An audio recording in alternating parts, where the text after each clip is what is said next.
शुरुआत हो चुकी है इस महामुकाबले की। भारत और पाकिस्तान एक दूसरे के खिलाफ। मोहम्मद नदीम आए हैं रेड करने के लिए, बोनस लेना इनकी खासियत होती है, मगर राइट रेडर है, इनका सीधा सीधा कंपटीशन उधर सुरेंद्र नाडा से, और वो परेशानी में नजर आए तो मोहित छिल्लर उनके हमेशा के साथी, बेंगलुरु बुल्स के साथी, उससे पहले यू मुंबा के साथी, हरियाणा स्टीलर के साथी, उनकी मदद के लिए आए।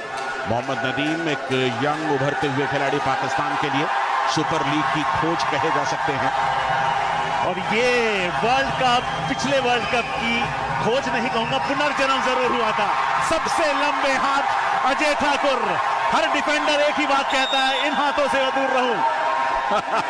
मुदस्सर अली बाहर गए, पहला पॉइंट, टच पॉइंट लिया, और इसके साथ ही ये अजय ने खाता खोला, मुदस्सर को बाहर किया, और लेफ्ट कॉर्नर को नहीं, लेफ्ट इन को टारगेट करके एक पॉइंट वहां पर उन्होंने कमा लिया।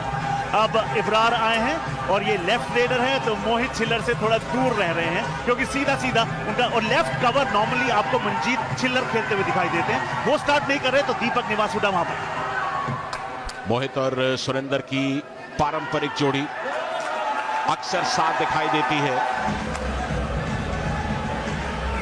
नदीम लगातार रेड्स पर। जी हाँ, सुरेंद्र नाडा, ये डिफेंस की दिवाली, रेडर का दीवाला काम कर दिया सुरेंद्र नाडा ने। भारत का कॉर्नर कितना मजबूत है, न सिर्फ एक बल्कि दोनों। आप अंदर जाएंगे, बोनस के लिए अटेम्प्ट लेंगे, तो एंकल आपका अपने आप हाथ में आ जाएगा, वही हुआ। और राहुल चौधरी ने वहां पर इनिशिएट किया उतना ही जितना सुरेंद्र नाडा ने किया। देखिए, अगर डिफेंस की हम बात करेंगे तो मुझे इनके ऊपर बहुत कॉन्फिडेंस है। सुरजीत, सुरेंद्र नाडा, मोहित और दीपक, और मनजीत छिल्लर जी भी हैं हमारे साथ, है ना। तो मुझे इनके ऊपर इतना कॉन्फिडेंस है, जितना मैं अपने खुद के ऊपर इतना भरोसा नहीं करता, जितना मुझे इनके ऊपर भरोसा रहता है। मैं हमेशा, मुझे ऐसे लगता है कि अगर जब तक ये लोग अंदर खड़े हैं तो ये पक्का मुझे मतलब के अंदर लेकर ही आएंगे, या कैच मार ही देंगे, या थर्ड रेड पे सक्सेस, थर्ड रेड को सक्सेस कर ही देंगे। मुझे फुल कॉन्फिडेंस रहता है इनके ऊपर। मुकाबले के तीसरे मिनट में ही अपने खतरनाक एंकल होल्ड का जौहर दिखाते हुए सुरेंद्र नाडा ने पाकिस्तान के स्टार रेडर मोहम्मद नदीम का शिकार कर लिया था। जवाबी कार्रवाई में पाकिस्तान ने भारत के स्टार रेडर को निशाना बनाया। प्रदीप नरवाल को पाकिस्तान के डिफेंस ने उठाकर बाहर फेंका। प्रदीप नरवाल क्या डिफेंस के झांसे में आ गए। दरअसल ये डू और डाई रेड थी, तीसरी रेड खाली नहीं जा सकती किसी भी टीम की, पॉइंट लेना होगा। वसीम सज्जाद ने डाइव किया। जी हाँ, मौके को देखा, जय हो, जिस तरीके से लपके, और पाकिस्तान की बढ़िया शुरुआत। 3-2 से पाकिस्तान आती है। जी हाँ, और सबसे बढ़िया तरीका पेस कम करने का होता है कि आप अपने ओपोनेंट्स पर हावी हो जाएं, मगर अजय ठाकुर ने एक बार फिर अपने लंबे हाथों का इस्तेमाल किया, शानदार टच क्लेम कर रहे हैं। नासिर बेंच पर 3-3 की बराबरी। अजय ठाकुर, हो, बिल्कुल कोई मौका नहीं। आप अजय ठाकुर के कदमों की तरफ निहारते रहे और उन्होंने हल्के से आपको चपत लगा दी। बिल्कुल अब तक पाकिस्तान का डिफेंस चला है, खासतौर से वसीम सज्जाद का एक एंकल होल्ड जो उन्होंने प्रदीप नरवाल पर लगाया, वो सचमुच लाजवाब था। डिफेंस का अच्छा सपोर्ट आया। यहां पर बोनस ले सकते हैं अगर ज्यादा अंदर जाने की कोशिश करें, लेकिन खतरा सामने। वसीम सज्जाद, ओहो, कितने पॉइंट्स, कम से कम 2 लग रहे हैं, हो सकता है ये एक ही पॉइंट दिया। तो रिप्ले देखना बहुत ही दिलचस्प होगा। टर्न किया, टंबल किया, उसके बाद नदीम दूर रहे। नदीम ने अच्छी सूझबूझ दिखाई। बिल्कुल, न सिर्फ नदीम बल्कि इब्रार भी वहां पहुंच गए थे, दोनों वहां से अलग हुए, सिर्फ वसीम सज्जाद को जाने दिया। लेकिन ऐसा लगा कि शायद कोहनी लगी थी, हो सकता है निगाहों से बच गई हो। मैं कहूंगा वेरी गुड अंपायरिंग, शानदार अंपायरिंग का मुजाहरा वहां पर पेश किया था। हमें कमेंट्री बॉक्स से कई बार चीजें बड़ी आसान लगती हैं। डू और डाई रेड, तीसरी रेड है इस समय, बिना पॉइंट के वापस नहीं लौटेंगे, बोनस ले सकते हैं। अटेम्प्ट किया है बोनस का, लेकिन आसान नहीं होता भारत के डिफेंस, और वो भी जब सातों खिलाड़ी मौजूद हो। ये डू और डाई रेड, रेडर के लिए, डिफेंस के लिए नहीं। हाथ बाहर से आया, बाहर से हाथ आना अलाउड नहीं होता है, इसलिए उन्हें बेंच पर जाना होगा। दोनों टीमों के बीच एक एक पॉइंट के लिए जंग छिड़ चुकी थी। पाकिस्तान की सबसे बड़ी कामयाबी ये थी कि उन्होंने पीकेएल के सबसे करिश्माई रेडर प्रदीप नरवाल को पूरी तरह खामोश रखा था। प्रदीप नरवाल डुबकी किंग के नाम से जाने जाते हैं, डुबा दिएगा एक बार फिर। इस डिफेंस को प्रदीप नरवाल का तोड़ आता है। बहुत अंदर चले गए प्रदीप नरवाल। 4 के डिफेंस में उन्हें लगा कि शायद बीच से रास्ता तलाश लेंगे, लेकिन पाकिस्तान के खिलाड़ियों ने उन्हें सचमुच जबरदस्त तरीके से स्टडी किया हुआ है। प्रदीप जो प्लेयर है वो डायमंड मतलब हीरा खिलाड़ी है अपने देश का, है ना। मैं तो ये मानता हूँ, और कबड्डी को इंडिया में अगर मानते हैं तो प्रदीप नरवाल बहुत अच्छा खिलाड़ी है। एक सबसे बड़ी बात है, बिल्कुल यंग है, अभी उसने शुरुआत किया है ना इंडिया लेवल पे खेलना। इंटरनेशनल मैच और नेशनल मैच ये बहुत डिफरेंस है इनमें, है ना। इसमें स्पीड इतनी है प्रदीप में कि ये इतनी स्पीड से भागेगा, अगर सामने वाला एडजस्ट नहीं कर पाएगा तो उसकी टांगों में घुस जाएगा। आज उसी वजह से प्रदीप की तो 1-2 कैच हो गई। एक बुरी परफॉर्मेंस से आप फकीर नहीं बनते, एक अच्छी परफॉर्मेंस से आप सिकंदर नहीं बनते। प्रदीप नरवाल अच्छा नहीं करते, मैं कतई हतप्रभ नहीं होता हूं, क्योंकि बुरा दिन खिलाड़ी का आता है, मुझे पता है अगले मैच में भरपाई करना। पाकिस्तान को भले ही प्रदीप को खामोश रखने में कामयाबी मिल गई थी, मगर भारतीय टीम में सितारों की कोई कमी नहीं थी। भारतीय खिलाड़ियों ने अपने तेवर दिखाए तो पाकिस्तान की टीम बैकफुट पर आ गई। चूंकि प्रदीप नरवाल फिलहाल उपलब्ध नहीं है, इसलिए राइट रेडर अजय ठाकुर एक बार फिर रेड करते हुए, दादा आप सोचते कहीं ना कहीं आगे जाके मनजीत छिल्लर को लाना चाहिए, क्योंकि डिफेंस से उतने पॉइंट नहीं कमा। अजय ठाकुर उड़ देखा, इब्रार आ रहे हैं, उनके शिकंजे से उड़ गए। ये है पूर्वानुमान। पहले से इस बात का अंदाजा हो चुका था कि इब्रार हल्का हल्का, जैसे ही इब्रार ने झुकना शुरू किया, अजय ने उड़ान लेनी शुरू कर दी। ये गगन छोटा पड़ जाए तेरी उड़ान ऐसी हो, ये चमन सारा खिल जाए तेरी महक ऐसी हो। वाह क्या मुकाबला, वाह क्या शुरुआत। वो तकरीबन बहुत उसकी हाइट है, वो दूर से हैंड टच करता है, तो काफ़ी मैच्योर प्लेयर है वो। थोड़ा लंबा है, रीच भी ज़्यादा है और तेज़ है थोड़ा, बाकी प्लेयर्स की निस्बत तेज़ है, और उसको कद का भी एडवांटेज है। बाजू लंबे है, उसकी टांगे लंबी हैं, तो फिर वो टच पे है ना, बोनस पे भी है उससे एडवांटेज, लेकिन टच पे ज़्यादा खेलता है। अजय ठाकुर के सबसे लंबे हाथ हाइट भी सबसे बड़ी है, उनके हाथ भी लंबे बड़े, स्टैचर भी बहुत बड़ा है, और जब उनकी परफॉर्मेंसेस आप देखते हैं तो वो खुद में बोलती हैं। और इस मैच में उन्होंने 8 पॉइंट लिए थे और फिनेस के साथ लिए थे, ये नहीं क्योंकि सुपर हिट लगाई थी उन्होंने। Kabaddi masters Dubai 2018 back tracking skills, Surjeet bench पर, पाकिस्तान को 1 अंक। पैडी यहां पर गलती सुरजीत की थी, ये डू और डाई रेड थी। डिफेंस को इतना अटैक पर जाने की जरूरत नहीं थी, क्योंकि पूरा प्रेशर यहां पर रेडर पर था। भारत के रेडर्स को पाकिस्तान के डिफेंस ने चलने नहीं दिया। भले ही भारत के पास 1 अंक की लीड हो, पर मानसिक तौर पे अब तक ये मुकाबला पाकिस्तान ने जीता। बड़ी सुपर लीग के बाद पाकिस्तान की कबड्डी भी सचमुच इंप्रूव होने लगी है। क्या वो लॉबी में गए? और अगर लॉबी में गए तो उससे पहले क्या टच मारा था? लो स्कोरिंग एनकाउंटर, ये अंक दे दिया गया भारत को। बिना टच के आप लॉबी में प्रवेश नहीं कर सकते। वो जो ऑरेंज स्ट्रैंड लाइंस आप देख रहे हैं, उन्हें लॉबीज कहा जाता है। टच के बाद ही आप उसका उपयोग कर सकते हैं। राहुल चौधरी लॉबीज में कॉन्फिडेंट हैं। जी हां, 1 और अंक भारत को, 7-5 भारत के फेवर में स्कोर। काशिफ रज्जाक को बाहर जाना पड़ा है। 3 पॉइंट्स की लीड है भारत के पास, लेकिन ये लीड कोई मायने नहीं रखती। 12 मिनट का खेल पूरा हो चुका है। पहले हाफ में ब्लॉक करने की कोशिश, बहुत अच्छा एंगल नहीं, लेकिन उसके बावजूद कामयाब। डिफेंस के हौसले बुलंद, रेडर के वापसी के रास्ते बंद। थोड़ी देर पहले पिछले पॉइंट से वापस आ गए थे प्रदीप नरवाल, मगर यहां पर सुरजीत उससे पहले आ गए थे, इसलिए उन्होंने राइट कवर की भूमिका बखूबी तरीके से निभाई। राहुल चौधरी, नाम तो सुना होगा दादा आपने? बिल्कुल, सारी दुनिया ने सुना है, क्योंकि ये भारतीय कबड्डी के पोस्टर बॉय हैं। सबसे ज्यादा पॉइंट्स इनके खाते में जमा है, और क्या गजब का प्रदर्शन करते हैं। यहां सुपर टैकल की एक बार फिर गुंजाइश हो सकती है। डिफेंडर आउट, मेरे ख्याल से एक खिलाड़ी एंड लाइन के बाहर चला गया, और ऐसा होने पर पॉइंट जाता है रेडिंग साइड के खाते में, यानी कि भारत के खाते में 1 और अंक। 10-7 यानी कि 3 पॉइंट्स की बढ़त भारत के। बिल्कुल, कबड्डी का खेल ताकत का ही नहीं, मस्तिष्क का भी इम्तिहान लेता है। टैलेंट कहाँ है और कहाँ है कमी, ये सब पहचान लेता है। रोहित ने पहचान लिए हैं कि 2 डिफेंडर्स हैं, एक को टारगेट किया, संतुष्ट नजर आ रहे हैं, क्योंकि अब जब रेड करने जाएगी पाकिस्तान तो वो लास्ट मैन स्टैंडिंग होगा। हो गया क्योंकि ये डू और डाई रेड थी, बिना पॉइंट के वापस नहीं लौट सकते थे। ये देखिए रोहित ने नदीम का शिकार किया। 14-8। ये देखिए किस तरह से नदीम को टच किया और एंड लाइन से पीछे निकल गए कप्तान खुद। तो इस तरह से पाकिस्तान ऑल आउट हो गया। बिल्कुल इजीली का मतलब ऐसा है ब्रदर, शुरू में तो आप यकीन मानिए मेरे ऊपर प्रेशर बढ़ता जा रहा था। जैसे प्रदीप की 2 कैच हो गई, राहुल की हो गई, 1-2 डिफेंस में हमारे शुरू से मिस्टेक हो गई, मेरे ऊपर एकदम थोड़ा प्रेशर आया। मैं इनको मेंटेन करने लगा कि यार थोड़ा रोक है, क्योंकि मुझे ये पता है कि हम लंबा लेके चल सकते हैं गेम को। हमारी टीम की स्ट्रेंथ ऐसी है, हमारा जो बेंच स्ट्रेंथ है वो भी बहुत अच्छा है, जो हमारा स्टैंड बाई है वो जो अंदर फर्स्ट 7 है उनसे भी अच्छा है। तो मैं ये चाहता हूँ कि हम जल्दबाजी ना करें, हम किसी भी टाइम मैच को लेके आ सकते हैं वापसी, हमारे पास इतनी स्ट्रेंथ है हमारे पास। तो मैं इनको यही बोल रहा कि प्लीज़ जल्दबाजी मत कीजिए, प्लीज़ जल्दबाजी मत कीजिए। इस ऑल आउट ने पाकिस्तान को जड़ से हिलाकर रख दिया था। विपक्षी टीम बैकफुट पर आ गई थी।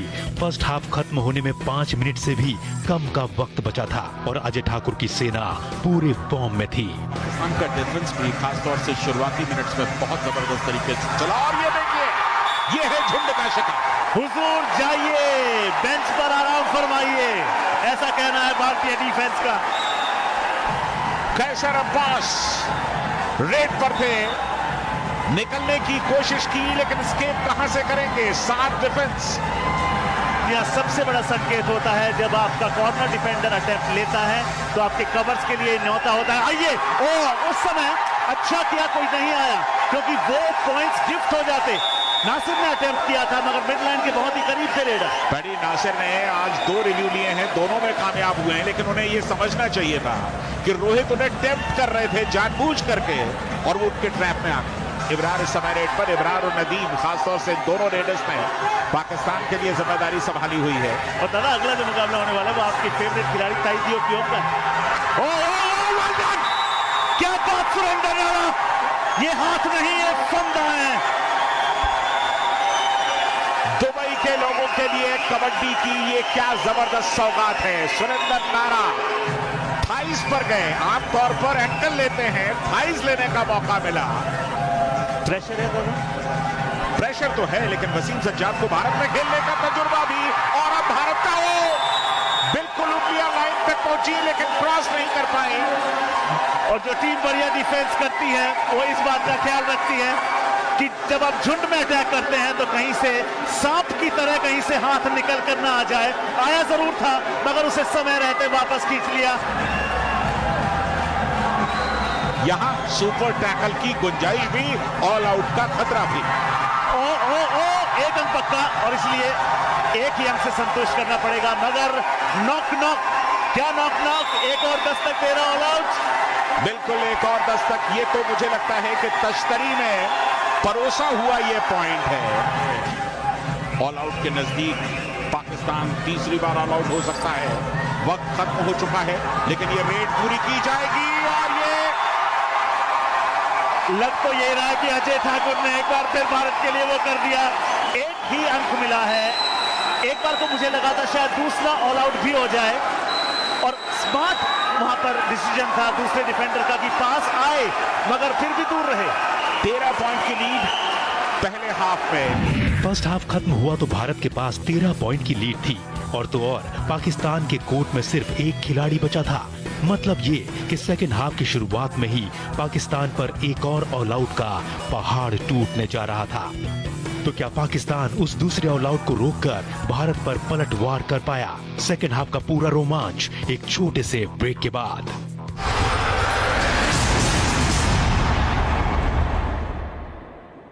ब्रेक के बाद एक बार फिर आपका स्वागत है। आप देख रहे हैं kabaddi masters Dubai 2018 super hits, जहां हम दिखा रहे हैं भारत और पाकिस्तान के बीच हुआ पहला ब्लॉकबस्टर मुकाबला।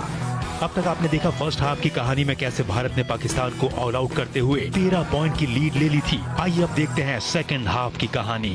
भारत एक और ऑल आउट की दहलीज पर, अजय ठाकुर, जी हाँ एक और ऑल आउट। क्या खूबसूरत शुरुआत दूसरे हाफ की। 1-on-1 में कोई कितना भी ताकतवर क्यों ना हो लेकिन एक रेडर को रोकना एक लौते डिफेंडर के बस की बात नहीं होती। यंग लड़का जो नदीम था वो नहीं चला, थोड़ा सा वो लूज खेला है। अगर वो जिस तरह अभी मुदस्सर शाह ने पॉइंट निकाले इसी तरह वो भी निकालता तो हमारा मैच काफ़ी क्लोज जाता। मेरी तरफ से ये गलती हुई है कि मैंने जो रेड है ना वो कोई अटैकिंग नहीं की उस दिन, थोड़ा डिफेंसिव रहा हूँ, इसलिए अटैकिंग रहता तो मुझे पॉइंट मिलते, डिफेंसिव रहा हूँ वो मुझे पर अटैक पर खे गए तो वो मुझे जज कर गए।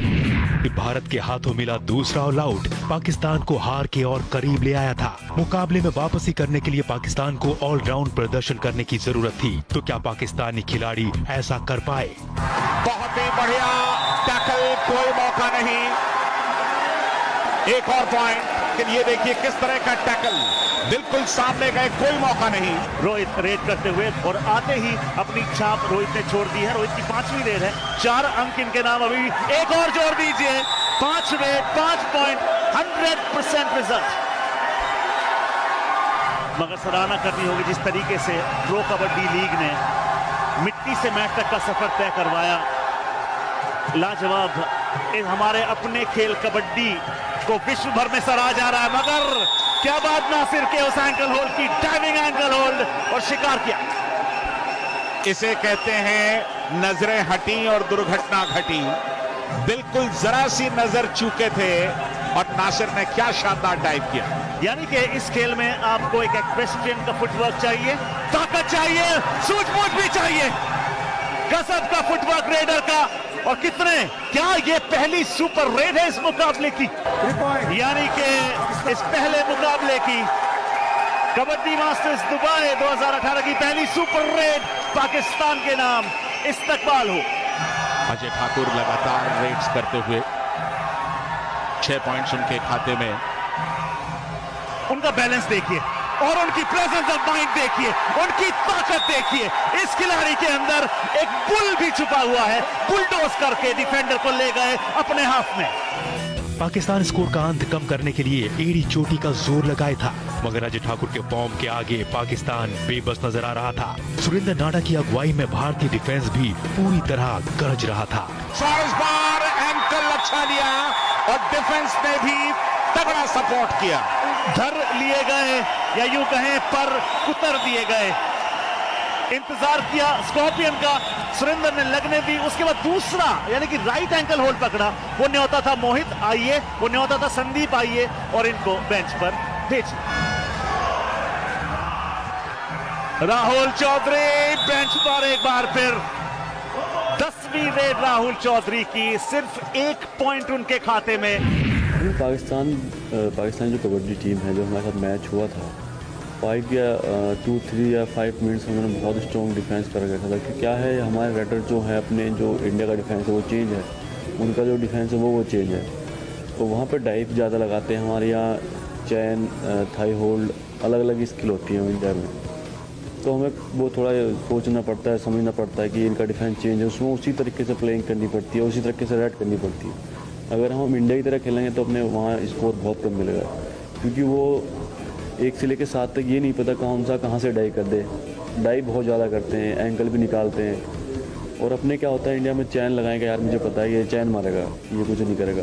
वहाँ ऐसा होता है, हमें पता ही नहीं होता कि आप चैन, वो पता नहीं कौन सा प्लेयर कहाँ से डाइव मार दे। तो इसलिए कि उस डिफेंस को बहुत ही नज़दीकी से देख के, बहुत ही सूझबूझ से उसमें रेडिंग करनी होती है।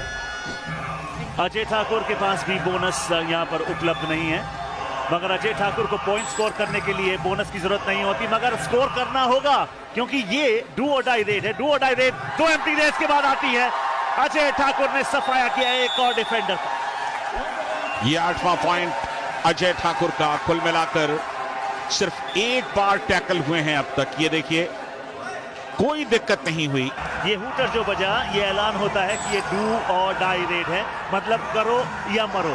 10 सेकंड से कम का समय अवशेष। बिल्कुल रेडर के पास मुश्किलें, और इस बार अजय ने काम किया। बोनस लेने की कोशिश की थी क्योंकि बोनस डू और डाई से बचा सकता था, लेकिन एंकल मिल गया। अजय को काम पूरा कर दिया। भारत के हमलों से बौखलाए पाकिस्तान ने सुपर टैकल को हथियार बनाकर भारतीय रेडर्स पर हमला बोल दिया। रोहित ये अब तक के दूसरे सक्सेसफुल रेडर रहे हैं अजय के बाद, और ये डू और डाई अपॉर्चुनिटी है। 15 सेकंड से कम का समय शेष होगा। उससे पहले रोहित ने कितने पॉइंट्स? डू और डाई थी, यानी कि पॉइंट लेकर के तो आना ही था। और सुपर टैकल ऑन था, यानी कि एक की जगह 2 पॉइंट्स मिल सकते थे और वही हुआ, एक की जगह 2 पॉइंट मिल गए। राहुल चौधरी डू और डाई रेड में 13 रेस में 1 अंक कमाया है, 14 रेस में भरपाई कर दी क्या? सुपर टैकल मिला पाकिस्तान को।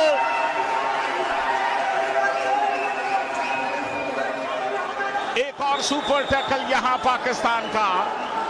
बढ़िया एस्केप का प्रयास था, लेकिन डिफेंस का सपोर्ट और सबसे बड़ी चीज की पूरी ताकत के साथ यहां पर राहुल को रोकने की कोशिश की गई। आखिरी मिनटों में पाकिस्तान की ये कोशिशें मुकाबले का नतीजा बदलने के लिए काफी नहीं थी। अपने शानदार प्रदर्शन की बदौलत भारत ने इस मैच में पाकिस्तान को करारी शिकस्त दी और ये मुकाबला यहीं समाप्त होगा। आखिरी रेड इस मुकाबले की, आबिद हुसैन उस रेड पर भी धर लिए गए। सुरेंद्र नाडा इस तरह से बैठे जैसे सोफे पर बैठ रहे हों, और इसके साथ ही भारत ने पहले ही मुकाबले में जबरदस्त आगाज किया, पाकिस्तान को एक तरफा मुकाबले में शिकस्त दी। दूसरी साइड देख लें, प्रदीप नरवाल था, वो बिल्कुल बैठ गया था। तो जब दूसरी साइड से रेडर चले हैं उनके, जिस तरह अभी रोहित चला है, अजय ठाकुर चला है, वहाँ से हमारे मैच जो है हमारे हाथ से फिसल गए। अजय ठाकुर चले, साथ में रोहित भी चले, क्योंकि एक रेडर चलता है तो दूसरा उनको और ज्यादा निखारता है। रेडिंग में अजय ठाकुर और रोहित कुमार ने भारत की तरफ से सर्वश्रेष्ठ प्रदर्शन किया। कबड्डी मास्टर्स दुबई 2018 के इस एपिसोड में इतना ही। अगले एपिसोड में एक और सुपरहिट मुकाबला लेकर होंगे हाजिर। तब तक के लिए हमें दीजिए इजाजत।